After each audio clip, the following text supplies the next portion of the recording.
Bonjour chers élèves. Aujourd'hui, nous allons voir une leçon d'orthographe sur les mots de famille et particularités graphiques. Les mots de famille et leurs particularités graphiques. À la fin de cette leçon, vous devez être capable, n'est-ce pas, de définir ce qu'on appelle les mots de famille et de maîtriser les particularités graphiques des mots de famille.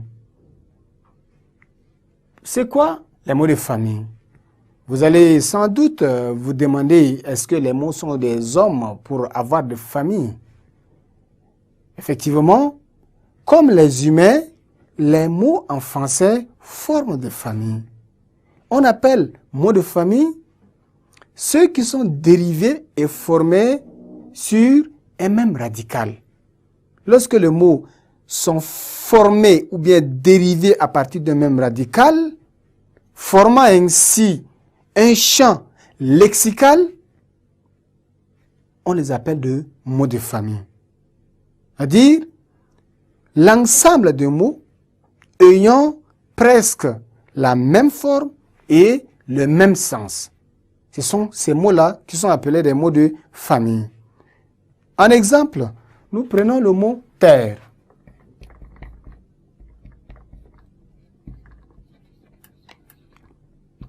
Le mot terre, on a plusieurs mots qui peuvent, n'est-ce pas, s'y ajouter.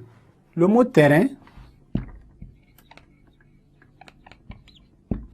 Terrain, nous avons atterrir.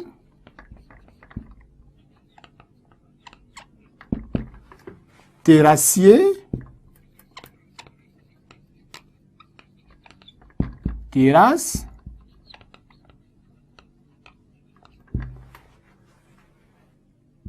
C'est pas fini. Ces mots-là, du point de vue forme, ils se ressemblent. Et du point de vue sens également. Donc, ces mots, tous ces mots-là, forment ce qu'on appelle les mots de famille. Donc, pour une meilleure audition, je vous dis que les mots de famille sont ceux qui sont formés autour d'un même radical, ayant presque la même forme et presque le même sens.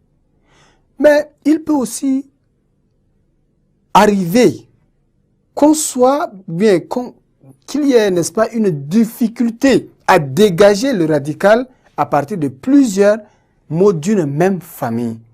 L'exemple ici, c'est pied. Le mot pied, à partir de ce mot pied, on peut trouver piéton. Piéton, on peut trouver pédale, on peut trouver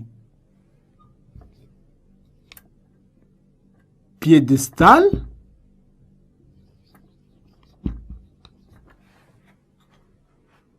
voilà, les mots qui sont là ensemble forment ce qu'on appelle les mots de famille. Mais regardez, il y a une petite, n'est-ce pas, différence, une légère modification à partir du radical.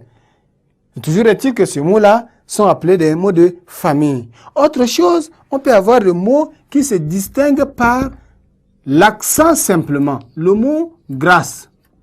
À partir de ce mot-là, on peut trouver gracieux qui ne prend pas d'accent. Ici, grâce et gracieux. Il n'y a pas d'accent ici. Ça s'est différencié par cet accent-là, mais ils sont toujours des mots de famille. Il y a aussi extrémité.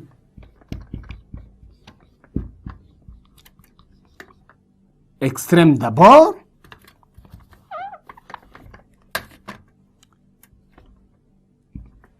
Extrême d'abord et après extrémité. Donc l'accent circonflexe ici sur le E disparaît. Sur, n'est-ce pas, le second E qui est dans l'extrémité. Tous ces mots-là, ici et là, sont appelés des mots de famille.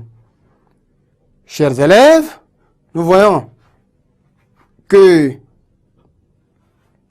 extrême prend l'accent ici circonflexe, alors que extrémité ne prend pas d'accent. Les deux sont aussi appelés les mots de famille. Extrémité. Donc, ici, il y a l'accent aigu. Ici, c'est l'accent circonflexe. Voilà, chers élèves, notre leçon du jour tire à sa fin. Au revoir et à la séance prochaine pour une autre leçon.